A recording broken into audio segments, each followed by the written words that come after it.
যেখানে হরিনাম সংকীর্তন হয় সেখানে সাক্ষাৎ আমার গৌর হরি বিরাজমান। আর সেই জায়গাটাই হয়ে যায় নবদ্বীপ ধাম, সেই জায়গাটা হয়ে যায় বৃন্দাবন ধাম। এটা শিরাকোল নস্করপাড়া নয়। যতক্ষণ এখানে হরি কথা হবে এই জায়গাটাই নবদ্বীপ, এই জায়গাটাই বৃন্দাবন, যদি আপনার ভাবনা চিন্তা সঠিক হয়। এটা যদি নবদ্বীপ হয়, শ্রীবাস সঙ্গন কোনটা? মাথায় রেখো মা, 4 জায়গায় গৌর হরি যুগ যুগ ধরে বর্তমান আছে। কোথায় কোথায়? আজকের দিনে দাঁড়িয়েও বর্তমান। একটি হলো নবদ্বীপের শ্রীবাস সঙ্গম, একটি হলো নিত্যানন্দ নর্তন, একটি হলো সচিমাই রন্ধন, আর একটি হলো এখান থেকে বেশি দূর নয়, সোদপুর খড়দহের পানিহাটি, সেই পানিহাটি রাঘব ভবন, যেখান থেকে চিড়ে ভোগ মালসা ভোগের উৎপত্তি হয়েছে। এই যে আপনারা মালসা দেবেন না ভোগের দিন, মালসার সৃষ্টি কোথা থেকে? একটা সময় মহাপ্রভুর অন্নভোগের প্রচলন ছিল, মালসা ভোগ ছিল না। যেখানে যেখানে অন্নভোগ হতো, থোর, কলা, মোচা, কচু, এগুলো মহাপ্রভুর প্রিয় খাবার। যখন অন্নভোগ হবে এগুলো একটু দেবার চেষ্টা করবে। এখন তো অন্নভোগ এদিকে হয় কিনা আমি জানি না বাবা। আবার মহাপ্রভুর ভোগ রান্না করা সেটাও জগতের সবার দ্বারা সম্ভব নয়। একমাত্র নিত্য প্রসাদ ভোজী মানুষ ছাড়া ওখানে স্পর্শই করতে পারবেন না। এমনকি মাথায় রেখো, যে মালসা ভোগ হয় সেটাও কিন্তু মহন্ত গণেরাই মালসাটাকে সাজায়। জগৎবাসী ওটাকে স্পর্শ করবার ক্ষমতা নাই। এখন অনেক কিছু হচ্ছে মনোক্তি, সেগুলো আলাদা ব্যাপার। কারণ প্রতি বছর আমরা তো নামযজ্ঞ করাই, আমরা তো জানি মালসা স্পর্শ করবার অধিকার সবার নাই, অথচ আমরা করে চলেছি। এগুলো জেনে রাখা ভালো ভালোভাবে। এই মালসা ভোগের উৎপত্তির সূচনা হলো কোথা থেকে? আচ্ছা, আপনি সেদিন মিষ্টি দিয়ে চলে গেলেন কেন? মিষ্টি আমি খাই না কোনোদিন না। কীর্তন শুনতে বসলেন, আমি আসরে যাওয়ার আগে আপনি মিষ্টির প্যাকেট দিয়ে বাড়ি চলে গেছেন। কি ঘুষ নাকি? মিষ্টি আমাকে দিতে হবে না দাদা, মিষ্টি তাকে দাও। জয়নিধি, কাজ তো আমাদের সারা জীবন, কাজ না করলে পেট চলবে? এখন আমি বললে হবে? আমি তো আমার কাজ করতে এসেছি। এখন সবাই কি কাজ বন্ধ করে হরি কথা সাধন করবে? হয়, কিন্তু কথাটা ওখানে নয়। আপনি মিষ্টির প্যাকেটটা দিয়ে চলে গেলেন। আপনি যদি আমায় বলে যেতেন দাদা কাজ আছে আমি একটু চলে যাচ্ছি, তাহলে ভালো লাগতো না? আমি সেদিনই মাথায় রেখেছি, ভদ্রলোককে যদি আমার দ্বিতীয়বার দেখে আমি ধরবো। আমি আস্তে আস্তে বলছিলাম, শুনে দেখুন। আজকে যখন শিরাকুলে গান আছে, আমি দাদার দেখা ঠিক পাবো। তো দেখো, রঘুনাথ দাস গোস্বামী তিনি নিতাই চাঁদের করুণা না নিয়ে, মনিটর আউট হয়ে গেছে, নিতাই চাঁদের কৃপা না নিয়ে গৌর কৃপা লাভ করতে গিয়েছিলেন। মাথায় রেখো যে নিতাই চাঁদের কৃপা লাভ করতে পারে নাই, সে কোনোদিন গৌর কৃপা লাভ করতে পারে না। নিতাই চাঁদের করুণার বাতাস যদি কারোর অঙ্গে না লাগে, সে কোনোদিনও গৌর বলে কাঁধার শক্তি পায় না। তা গৌর হরি ফিরিয়ে দিয়েছিলেন রঘুনাথ দাস গোস্বামীকে। এরই মধ্যে শুনতে পেলেন ওই খড়দাহের পানিহাটিতে নিতাই চাঁদ সপরিবারে এসেছে। সবাই চলেছে নিতাই চাঁদকে দর্শন করবার জন্য। রঘুনাথ দাস গোস্বামী চিন্তা করলেন আমিও যাব। গিয়ে নিতাই চাঁদের চরণে লুটিয়ে পড়ে, তুমি আমায় কৃপা করো দয়াময়। আর নিতাই চাঁদ খুব মিষ্টি মিষ্টি কথা বলতেন। নিতাই চাঁদের কোনো ক্রোধ নাই, রাগ নাই, অভিমান নাই, শুধু মিষ্টি মিষ্টি করে বলছেন, এই চোর চোর, তুমি আমায় চোর বললে? চোর নয়, তুই আমার প্রাণের গৌরধন চুরি করতে গিয়েছিস আমার অনুমতি না নিয়ে। তাই যে আমার অনুমতি না নিয়ে আমার গৌরধন চুরি করতে যায় তাকে আমি দণ্ড দেই। আজকে আমি তোকে দণ্ড দিলাম। বলে দণ্ডটা কি? এই গঙ্গা তীরে আমার যত পরিকরগণ ভক্তগণ আছে তাকে তোকে দধি চিরা খাওয়াতে হবে। রঘুনাথ দাস গোস্বামী মাথায় করে নিল, শুধু আজ কেন, তুমি কৃপা ভিক্ষা দান করো।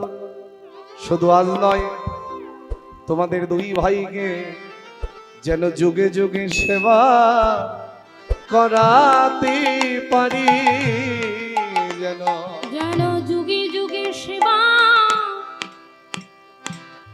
করাতে পারি, যেন যুগে যুগে সেবা আমি করাতে পারি, যেন যুগে যুগে সেবা আমি করাতে পারি। বলি আমারই প্রাণের নিতাই গৌরকে যেন যুগে যুগে সেবা করাতে পারি, আমারই প্রাণে নিতাই গৌরীকে যেন যুগে যুগে সেবা করাতে পারি।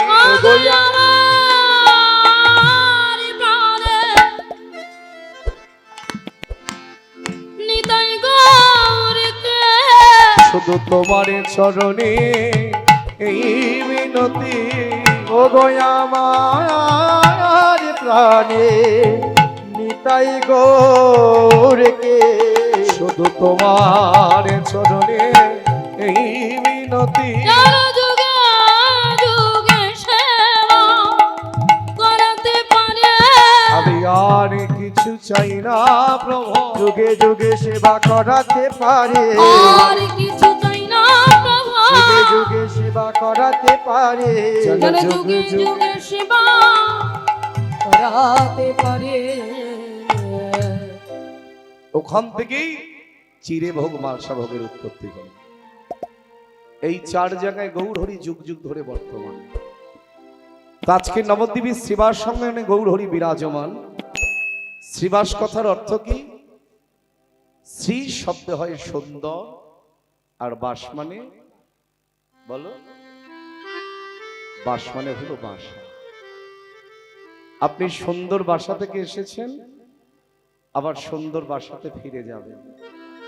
বাসা মানে বাড়ি ঘর, কিন্তু মাথায় রাখবে যে বাসার থেকে তুমি এসেছো আবার যে বাসায় তুমি ফিরে যাবে ওটা কখনো আমাদের নিজেদের আপন বাসা নয়। বলে তাই যদি হতো ওই বাসা ছেড়ে আমি কেন চলে যাব, তাই না? ওই জন্য কবি বিজয় সরকার একখানা গান লিখেছিলেন না, যেমন আছে এই পৃথিবী ওগো তেমনি ঠিকই রবে গো,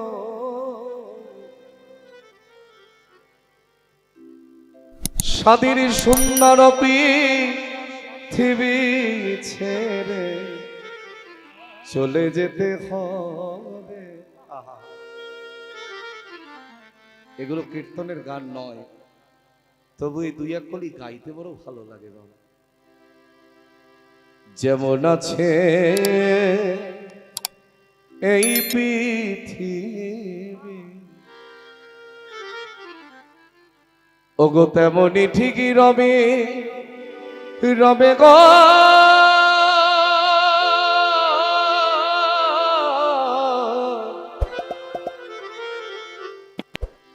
স্বাধীন সোনার পৃথিবী ছেড়ে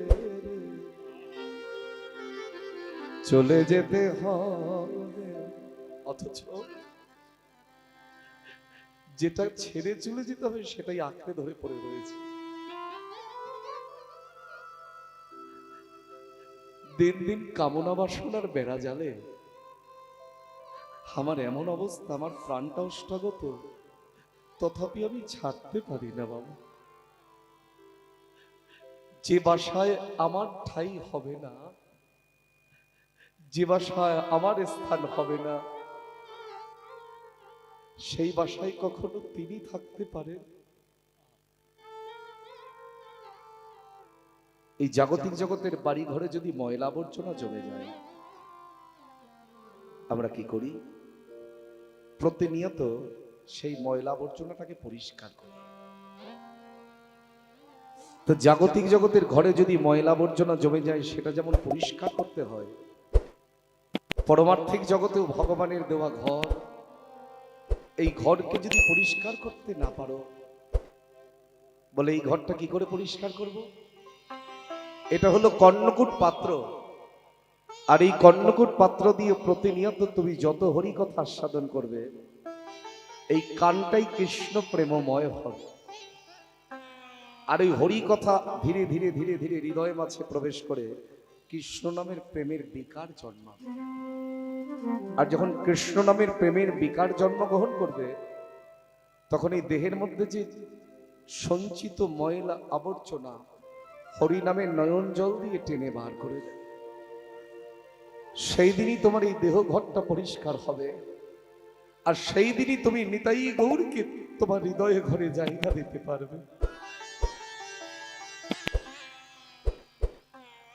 আজকে সেবার সঙ্গনে মহাপ্রভু কীর্তন করতে করতে দুটি নয়ন জলে বুক ভেসে যাচ্ছে। শুধু গৌর ভক্ত মন্ডলী, ভগবানও কাঁদে। ওমা, ভগবান কাঁদে? বলে কাঁদবে না কেন? মানুষ কাঁদলে ভগবান কাঁদবে না? মানুষের যদি যন্ত্রণা থাকে, ভগবানের কি যন্ত্রণা নাই? আর ভগবান যদি কাঁদে, ভগবানের চোখের জল দর্শন করতে পারে কারা জানো? তোমার ঘরে তোমার ভগবান কাঁদে কিনা সেটা কি তুমি জানো? আর ভগবান যদি সত্যি কাঁদে, ভগবানের চোখের জল সবাই কি দর্শন করতে পারে? ভগবানের চোখের জল দর্শন করতে পারে কারা? যারা ওই চরণের দাসত্ব গ্রহণ করে। আজকে ভগবান যখন কাঁদছেন, ভগবানের চোখের জল দর্শন করলো কে? শ্রীবাস পল্লী। শ্রীবাস বলছে, দয়াময় তুমি অমন করে কাঁদছো কেন বলো? কি হয়েছে তোমার? গৌরহরি বললেন, কে বলেছে আমি কাঁদছি? তিনি তো কিছুতেই ধরা দিতে চান না। কে বলল? দয়াময় সত্যি কথা বলো, তুমি কাঁদোনি? আর গৌরহরি যখন কাঁদেন না, তৃণনী বাড়ি ধারা ঝরে ঝরে পড়ে। মানুষ যখন কাঁদে দেখবেন চোখের জল যেভাবে ঝরে পড়ে, ভগবান যখন কেঁদেছিলেন সেইভাবে ঝরে পড়ে নাই। ভগবানের চোখের জলটা কেমন? ত্রিনয়নী বাড়ি ধারা, এখান থেকে ঝরছে, এখান থেকে ঝরছে, মাঝখান থেকে ঝরছে। মনে হচ্ছে যেন গঙ্গা যমুনা সরস্বতী আমার গৌরহরির নয়নের ওপরে বসে আছে। বলো না দয়াময়, তোমার চোখে জল কেন? কিছুতেই স্বীকার করে না, ভক্ত তো ছাড়ার পাত্র নয়। দয়াময় তুমি শুধু আমার এই বাইরের জগতের আঙিনায় কীর্তন করো না, তুমি যে আমার হৃদয় আঙিনায় কীর্তন করো, তুমি কি জানো না? কারণ সেবার সঙ্গনে, এই বাইরের জগতে সেবার সঙ্গনে তুমি কীর্তন শুধু করনি, তুমি আমার হৃদয় ঘরেও কীর্তন করেছ। তাই সেই হৃদয় ঘরে কীর্তন করতে গিয়ে যদি ভগবান কখনো কাঁদে, ভক্তের হৃদয় কি কখনো কাঁদবে না? আহা, বলো না কি হয়েছে তোমার? সত্যি কথা বলবো, আমি চেয়েছিলাম এই কলির জীবকে হরিনাম কৃষ্ণ নাম প্রেম দান করব, কিন্তু আমি চাইলে কি হবে শিবাস? দেখো দেখো, এরা কেউ তো নিল না, নিল না, এরা কেউ তো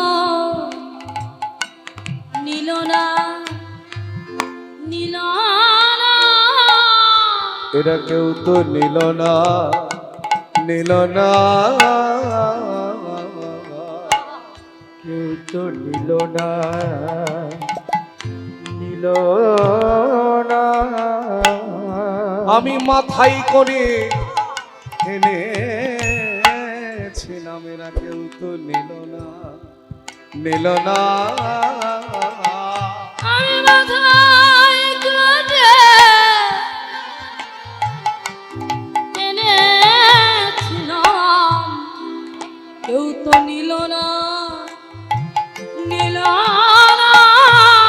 আমি মাথায় করে এনেছিলাম ওর সেই গোলকের ধন প্রেম রতন, আমি মাথায় করে এনেছিলাম। ও সেই গোলকের ধান প্রেম রতন, আমি মাথায় করে এনেছিলাম। ও সে গণের ধান প্রেমের রত্ন, আমি মাথায় করে এনেছিলাম। ও সেই গোলকের ধান প্রেম রতন, এই জগৎ জীবকে দেবার লাগে, ও সে গণের ধান এই প্রেমের জগৎ জীবকে দেবার ও লাগে। সেই গোলকের ধান প্রেম ও সে রতন,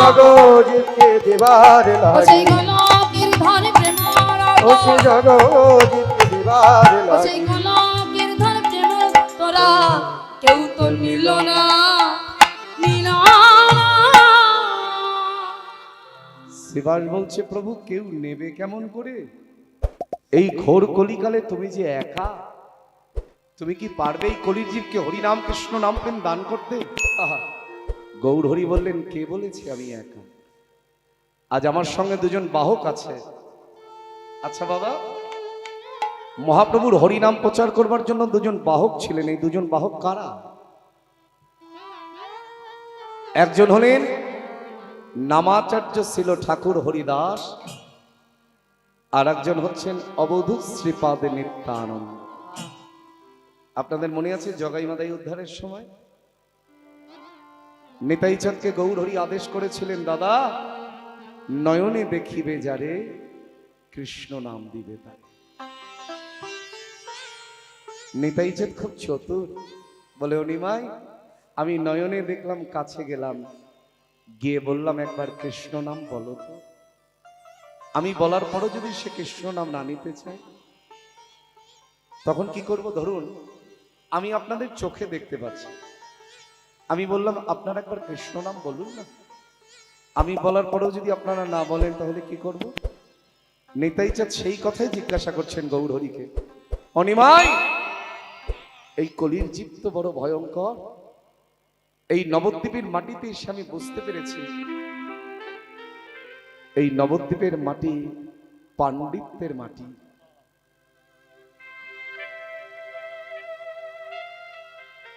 এখানে সবাই যুক্তিতর্ক জানে, পাণ্ডিত্য জানে, কিন্তু ভক্তির আধার কোথায় আছে তা এরা জানে।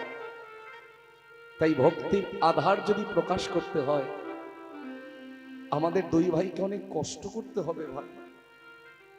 এখন নবদ্বীপ আপনারা দেখছেন, সেই সময় নবদ্বীপে ভক্তির লেশমাত্র ছিল না।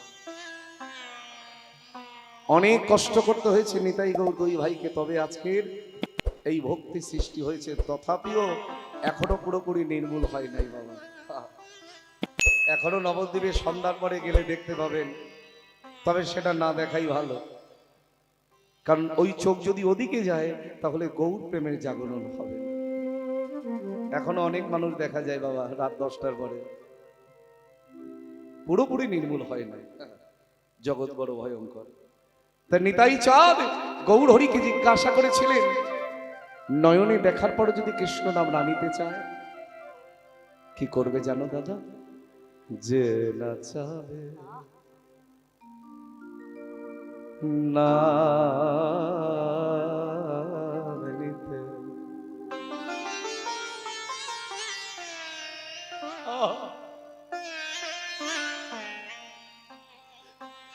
আমারই প্রাণীর দাদা গো দাদা গো। কীর্তন শুনবেন, কীর্তন হচ্ছে খুব মিষ্টি জিনিস। কীর্তনের মধ্যে রঙ্গ চলে না, এই জন্যই এই আসরটার এত মাধুর্য। কারণ এখানে যতবার এসেছি আপনাদের চোখের জল দর্শন করেছি। মাথায় রেখো মা, আর হবে না মানব জনম, যা হবার তা হয়ে গেল। এসেছিলাম যে কাজ করবার জন্য, সেই কাজ যদি না করে চলে যাই,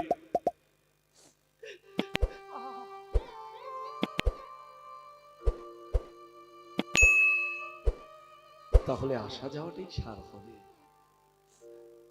কৃষ্ণ বলে কাঁদো মাগো, কৃষ্ণ বলে কাঁদো, কৃষ্ণ বলে কাঁদো। এর চাইতে আর বড় ভালোবাসার জিনিস জগৎ সংসারে খুঁজে পাবে না। যে না চাবে না নিতে। ওগো দাদাই আগে তার ধরিবে হাতে। যে না চাবে ওগো নাম নিতে, তুমি আগে ধরিবে হাতে। যে না চাবে, যে না চাবে না নিতে। ও তার হাতে ধরে বলাইবে,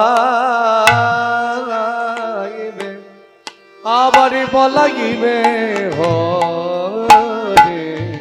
যে না যাবে ওগো নাম নিতে, তুমি আগে তা ধরিবে হাতে। যে না যাবে নাম নিতে। নিতাই চাঁদ বলছি দাঁড়া নিমাই, হাতে ধরার পরও যদি কেউ কৃষ্ণ নাম না নিতে চায়, আহা, নয়নে দেখিবে যারে কৃষ্ণ নাম দিবে তারে। তারপরে যদি নাম না নিতে চায়, যে না চাইবে নাম নিতে আগে তার ধরিবে হাতে। আর বলে হাতে ধরার পর যদি নাম না নিতে চায়, দাদা ওই একটা মাত্র অবলম্বন বাকি পড়ে থাকবে। মাথায় রেখো, জীব নিত্য কৃষ্ণ দাস, তাহা ভুলি গেল, সে কারণে মায়া পিশাচি তার গলেতে বাঁধল। তাই হাতে ধরার পরও যদি কেউ কৃষ্ণ নাম রানিতে চায়, ও তারে পায়ে ধরে বলবে হরি হরি হরি বল। ও তারে পায়ে ধরে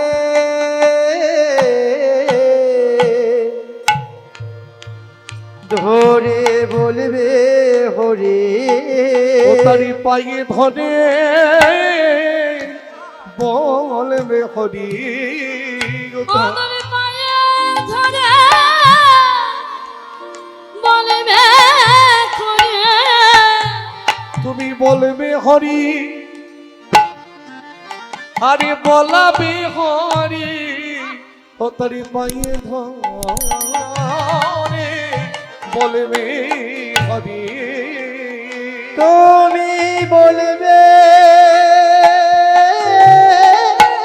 হরি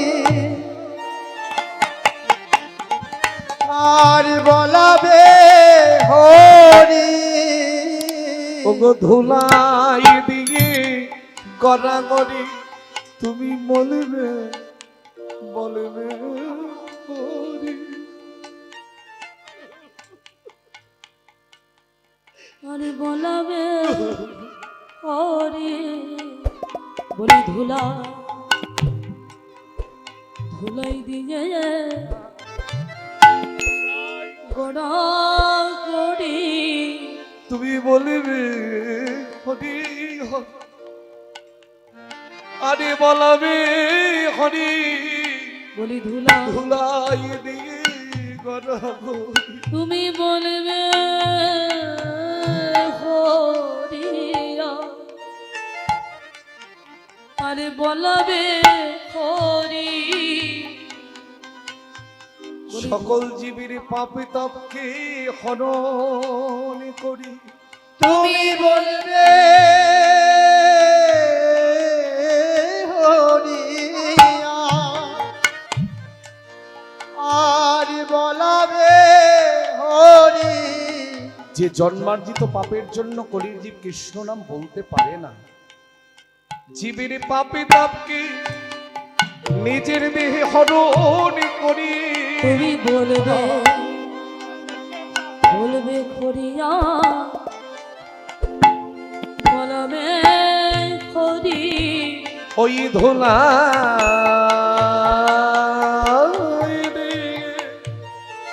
ধোলাই দিয়ে গড়া গড়ি বলি বলবে হরি হরি বলাবি হরি বলি ধুলা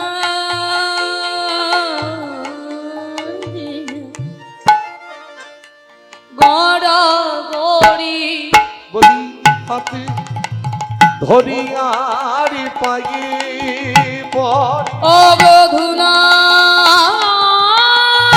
দিয়ে গড়া গড়ি বলি হাতে ধরি আর পায়ে পর অবধুলাই দিয়ে গড়া গড়ি বলে হাতে ধরে ধরে আর পায়ে পড়ে লাই দিয়ে গড়া গড়ি বলি হাতে ধরে আর পায়ে পড়ে লাই দিয়ে গড়া গড়ি বলি হাতে ধরে আর পায়ে পড়ে লাই দিয়ে গড়া গড়ি অদল পায়ে ধরে বলবে খরি আমার পাছে লুটাইবে পাছে তার লুটাইবে আর পাছে তার লুটাইবে পাছে তার লুটাইবে পায় পাছে তার লুটাইবে পাছে তার লুটাইবে তাই শিবাস পণ্ডিতকে গৌর হরি বলছেন দেখো দেখো ওই দেখো নিত্যানন্দ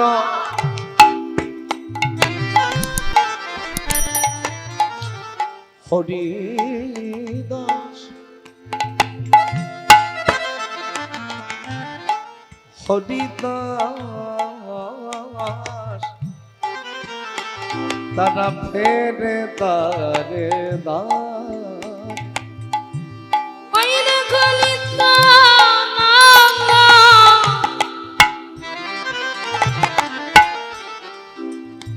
ঘরে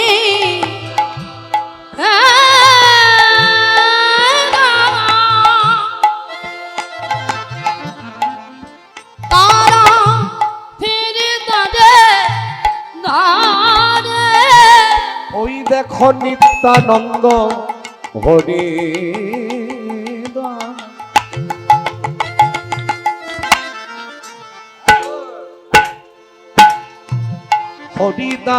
হরিদাস তারা ফিরে দানে দানে আমার ওই দেখো নিত্যানন্দ আরে হরি দাস দারে দারে আমার ভুবন মঙ্গল ওগো হরি নাম দেবে জানি তারে আমার আমার ভুবন মঙ্গল হরে না ওগো দেবে যারে তারে আমার ভুবন মঙ্গল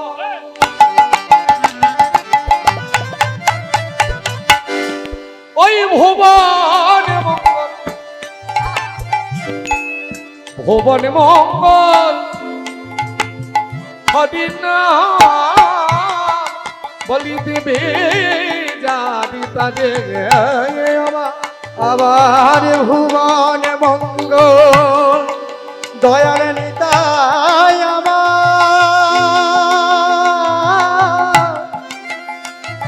দয়াল নিতাই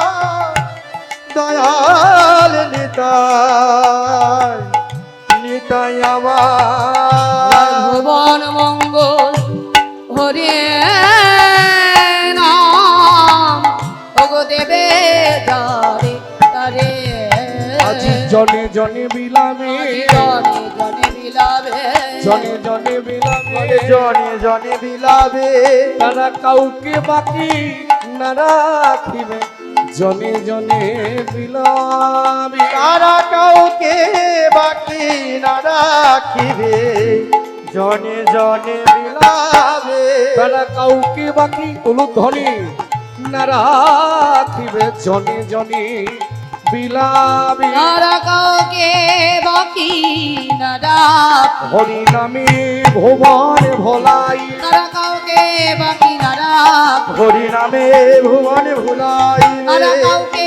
বাকি না রাখ আজি জনে জনে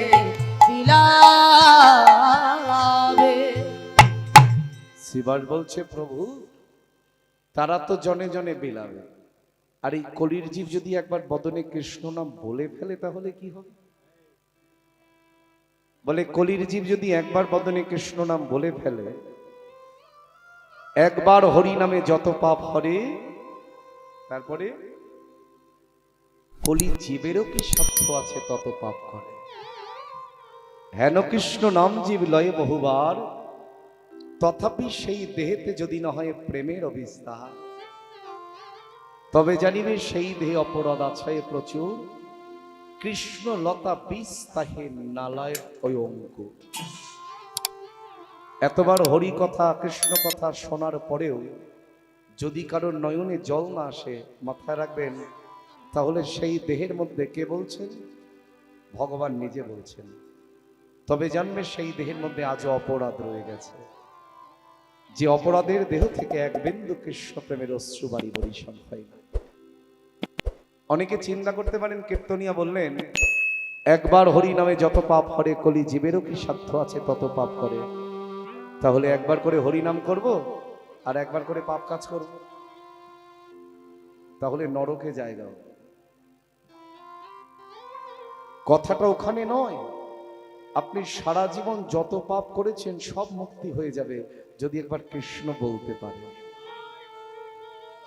যদি একবার হরি বলতে পারেন কিন্তু এই হরি বলা কৃষ্ণ বলার পরেও যদি আপনি গিয়ে আবার পুনরায় সেই কাজ করেন তাহলে আপনার নরকে জায়গা হবে সব ঘর থেকে এখানে আসতে পারবেন কিন্তু এই ঘর থেকে আর বাইরে বেরোতে পারবেন না নামিরে পাইবে জীবে হরি নামেরে বলে হরি নামের বারে শুনিয়া চৈতন্য দাস ভাসে প্রেম জল ভাসে প্রেম জলে মনীষের রচিতে নারী এই শ্রী গ্রন্থ ধন্য এই শ্রী গ্রন্থ ধন্য বৃন্দাবন দাস মুখে আমার বক্তা শ্রী চৈতন্য বক্তা শ্রী চৈতন্য মহৎ কি ভাবিনে কোনো কার্য সিদ্ধি হয় কার্য সিদ্ধি হয় কৃষ্ণ প্রাপ্তি দূরে রহু সংসার না হয় ক্ষয়। সংসার না না হয় জয় নিতাই এই আমার এই ভোকালটা একটু হাইট করে, কোথায় গেল? প্রেম সে বলো শ্রীকৃষ্ণ চৈতন্য মহাপ্রভু কি জয় জগৎগুরু শ্রীপাদ অবধূত নিত্যানন্দ প্রভু কি জয় বলো রাধারানীর ভাবস্বরূপ গদাধর পণ্ডিত কি জয় শিবাস পণ্ডিত কি জয় ঠাকুরানা ঠাকুর আমার শ্রী অদ্বৈতাচার্য প্রভু কি জয় জগন্নাথ বলরাম সুভদ্রা মাতা কি জয় শ্রীমতী প্রেমময়ী রাধা ঠাকুরানী কি জয় অনাদির আদি গোবিন্দ কি জয় আপন আপন গুরু মহারাজ কি জয় অনন্ত কোটি সাধুগুরু বৈষ্ণব ভক্ত মন্ডলী কি জয় নবদ্বীপ ধাম কি জয় শ্রীক্ষেত্র পুরী ধাম কি জয় বৃন্দাবন ধাম কি জয় শিরাকুল নস্কর পাড়ার এই হরিবাসর কি জয় হরিবাসরের কমিটি কি জয় কমিটির সদস্য ভক্তবৃন্দ কি জয় উপস্থিত ভক্তবৃন্দ কি জয় ভুবন মঙ্গল হরিনাম সংকীর্তন কি জয় নিতাই গৌর হরি হরি বল, হরি বল। যেহেতু লীলা হচ্ছে মলাই চাঁদ কাজী উদ্ধার, আপনাদের বলি যে জায়গাটার নাম এখন আপনারা মায়াপুর বলে জানেন, মহাপ্রভু আসার আগে জায়গাটার নাম কি ছিল? মিয়াপুর। ওপারটা হচ্ছে মিয়াপুর অর্থাৎ মায়াপুর, মাঝখানে সুরধনী গঙ্গা, আর এপারটা হচ্ছে শ্রীধাম নদিয়া নবদ্বীপ। আপনি যদি নবদ্বীপ থেকে মায়াপুর যান আপনাকে সুরধনী গঙ্গা পার হতে হবে, আবার যদি মায়াপুর থেকে নবদ্বীপে আসেন তথাপি আপনাকে সুরধনী গঙ্গা পার হতে হবে। এখন গঙ্গা যখন পার হবেন, কে কে গিয়েছেন মায়াপুর একটিবার হাত তুলুন দেখি। বাহ, প্রায় সকলেই গেছেন। তা মায়াপুর থেকে যখন নবদ্বীপে এসেছেন, নবদ্বীপে গেছেন তো? বাবা, মায়াপুর হচ্ছে ঐশ্বর্যের জায়গা, মাথায় রেখো। ইউটিউব হচ্ছে আজকে অনেকগুলো বসেছে, একটা দুটো নয়। আমি তো এসেই ভয় পেয়ে গেলাম, এত ইউটিউব। যাক, ওরা করে ঠোরে খাক, আর কি হবে। কোনোদিন কাউকে নিষেধ করিনি, তবে ওরাও আবার মাঝে মাঝে একটু পাকামো করে, যেটা খারাপ জিনিস সেটা আগে তুলে ধরে। আছে হয়তো যে কথাটা আসলে কোনো প্রসঙ্গে হয়তো হয়ে গেল, সেটাই ওরা আবার সবার আগে তুলে ধরবে আর লোকে গালাগাল দেয়। এই জিনিসটা করিস না রে ভাই তোরা। কীর্তনিয়াকে বাঁচিয়ে রাখ, দেখবি কীর্তনিয়াদের বাঁচিয়ে রাখলে তোরাও বেঁচে থাকবে। এখন তো সব ইউটিউব দেখে বায়না হয়। আমি যখন শিরাকুল নস্কর পাড়ায় প্রথম কীর্তন করতে এসেছিলাম, কোথায় ছিল ইউটিউব? ছিল সেদিন আমাদের ল্যান্ড ফোনে বায়না করত, তাও আমার নিজের একটা ফোন ছিল না, আমার জেঠিমার ঘরে ফোন, ফোন এলে ডেকে দিত, আপনি 5 মিনিট পরে করুন, আমি ওকে ডেকে দিচ্ছি। এখন তো ইউটিউব হয়ে ভাবে সবাই বাবা নিতাই গৌর হরি বল, আমরা ইউটিউবের জগতে কীর্তনিয়া নই। জয় নিতাই। এখন পরে ওরা বিস্তার করেছে, কিন্তু অনেক আগে থেকেই এখানে প্রবেশ করে গেছি। আজকের কথা নয়, আমি প্রথম দক্ষিণ চব্বিশ পরগনায় প্রথম কীর্তন করতে আসি কেয়াতলা হাটে, অক্ষয় শেঠের বাড়ি। তখন নাবালক সুরজিৎ বসু। নাবালক বলতে এখন তো একটু বয়স হয়েছে, তখন বয়স ছিল না। আর সেখানে বায়না করতে গেলেন ফতেপুর পালবাটির লোকেরা, এখনো নামটা মনে আছে, সুব্রত পাল। তারা গেল বায়না করতে, সারা রাত জেগে মারুতি ভ্যান নিয়ে গেছে বায়না করতে। ওই সেখান থেকে দক্ষিণ চব্বিশ পরগনায় প্রতি ঘরে ঘরে কোনায় কোনায় কীর্তনে ঢুকলাম। এখন তো সবাই রাস করতে ভয় পায়, আর আমি দক্ষিণে 1 বছরে 42 আসর রাস গেয়েছি, তার মধ্যে শিরাকুল নস্কর পাড়ায় রাস গেয়ে গেছি। এখন ভয় পাওয়ারই কারণ, এখন তো রাস নেই, হরিবল হরিবল, এখন বাস হয়ে গেছে। জয় নিতাই। রাস যে কি জিনিস সেটাই জগৎবাসী ভুলে গেছে। রাস হচ্ছে অনুরাগের লীলা, সর্বশ্রেষ্ঠ লীলা ভগবানের, এখন সেটাই আমরা ভুলে গেছি। গৌরচন্দ্রিকা গাইতে না গাইতেই শুরু করে দেয়, শ্রোতারাই বলে নাচে। হ্যাঁ, না নাচলে আর কীর্তনিয়া রাস চলে না। জয় নিতাই গৌর হরি বল। রাস হচ্ছে ভজনের ঊর্ধ্বের লীলা, ভজনের ঘরে প্রবেশ না করলে কখনো রাস আস্বাদন করা যায় না বাবা। যাই হোক, সে কথায় আর গেলাম না।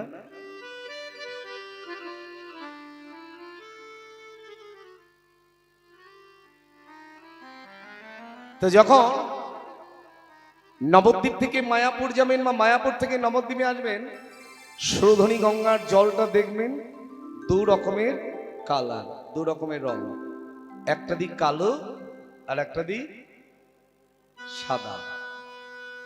আবার কেউ বলে একটা দিক নীল একটা দিক সাদা। এর কারণটা কি?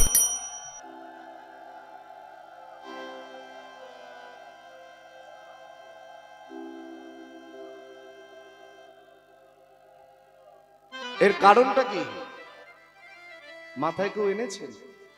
কেউ কেউ বলেন এটা গঙ্গা যমুনার সংমিশ্রণ, আবার বৈষ্ণব জগতের কেউ কেউ চিন্তা করেন দুটো কালার তো হবেই, কারণ গৌর হরিকে রাধা কৃষ্ণের মিলিত তনু, অন্তরে কৃষ্ণ বাহিরে রাধা, তাই দুই তনু একত্রিত হয়ে নবদ্বীপে এসেছিলেন বলেই ওই গঙ্গা জলের আহার।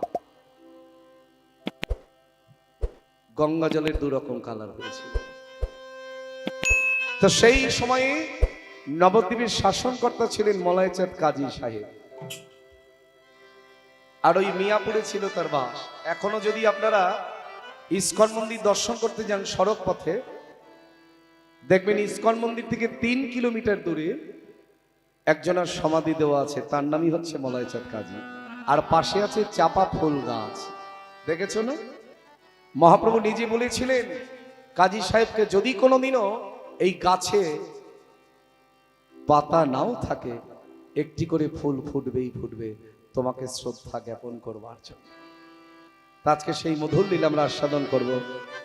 শ্রীধর নবদ্বীপের আকাশ মধুর, বাতাস মধুর, নবদ্বীপের আকাশ মধুর, বাতাস মধুর, নবদ্বীপের আকাশ মধুর, বাতাস মধুর, নবদ্বীপে আকাশ মধুর বাতাস মধুর, নবদ্বীপে তরুলতা মধুর, শ্রীধর নবদ্বীপে তরুলতা মধুর, নবদ্বীপের ধূলিকণা মধুর, শ্রীধামে নবদ্বীপে ধূলিকণা মধুর, নবদ্বীপের আকাশ মধুর, বাতাস মধুর, উলুধ্বনি নবদ্বীপের আকাশ মধুর,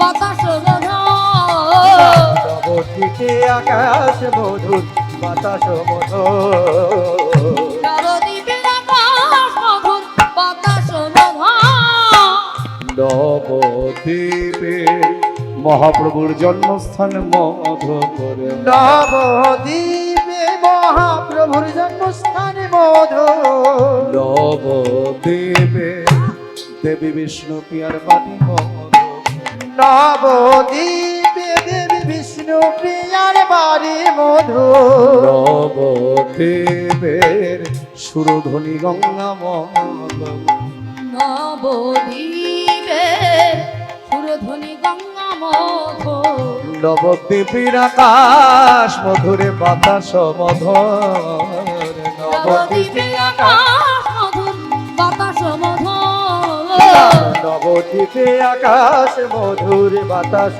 মধুর, নবদ্বীপে সোনার গৌরাঙ্গ মধুর, শ্রীধামে নবদ্বীপে সোনার গৌরাঙ্গ মধুর, নবদ্বীপে সমাজ বাড়ি মধুর, শ্রীধামে নবদ্বীপে সমাজ বাড়ি মধুর, নবদ্বীপের নাটুয়া গোরা মধুর, শ্রীধামে নবদ্বীপে নাটুয়া গোরা মধুর, নবদ্বীপের আকাশ মধুর, বাতাস মধুর, নবদ্বীপে আকাশ মধুর বাতাস মধুর, নবদ্বীপের আকাশ মধুর, বাতাস মধুর, নবদ্বীপে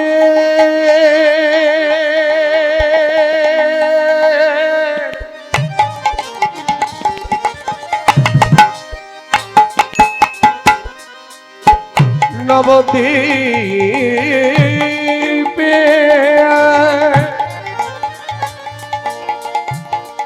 নবদ্বীপে মদন মোহন মন্দির মধন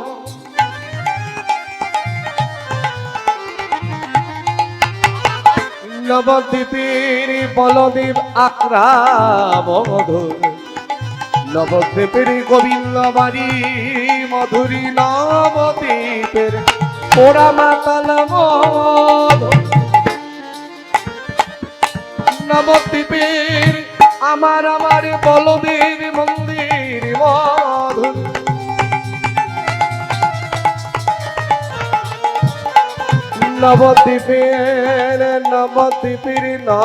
নবদ্বীপের সবাই মধুর মধুর মধুর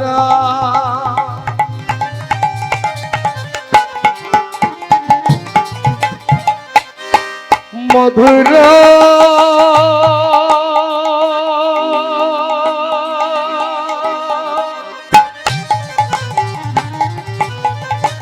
হরি হরি হরি মধুর মধুর মধুর মধুর মধুর মধুর মধুর নবদ্বীপের আকাশ মধুর বাতাস মধুর নবদ্বীপের আকাশ মধুর বাতাস মধুর নবদ্বীপে আকাশ মধুর বাতাস বাতাস মধুর এক বৎসরের ব্রত ধারণ করে শ্রীবাস অঙ্গনের মাঝে নিশি জাগরণী কীর্তন আরম্ভ করলেন। যে কীর্তন আনন্দে গোটা নদিয়া নবদ্বীপবাসী মেতে উঠল, কিন্তু মানতে পারল না কারা কারা বাহ নিন্দুক তার্কিক ব্রাহ্মণ পণ্ডিত সন্দীপ এক ব্রাহ্মণ, আমার কর্তার বাদে ও এক ব্রাহ্মণ, আবার মহাপ্রভু নিজেও ব্রাহ্মণ। তাহলে তৎকালীন ব্রাহ্মণ সমাজ মহাপ্রভুর কীর্তনকে মেনে নিতে পারল না কেন? মাথায় রাখি এগুলো আমাদের নতুন কলিহত জীবের জন্য। গৌরহরি যে জাতের বিচার করে, নিজে ব্রাহ্মণের ছেলে হয়ে সকল জাতের মানুষকে বক্ষ মাঝে ধারণ করেছিলেন, এটি ছিল তার অপরাধ। তাই তৎকালীন ব্রাহ্মণ সমাজ উঠে পড়ে লাগলো কি করে নিমাইয়ের কীর্তনটা বন্ধ করা যায়, কি করে নিমাইয়ের হরিবাসরটাকে ভেঙে দেওয়া যায়। একজন আর একজনকে ডেকে বলছেন, ভাইয়া ওই জগন্নাথ মিশ্রের ঘরে একটা কুপুত্র জন্মেছে। হরে কৃষ্ণ কৃষ্ণ কৃষ্ণ হরে হরে হরে রাম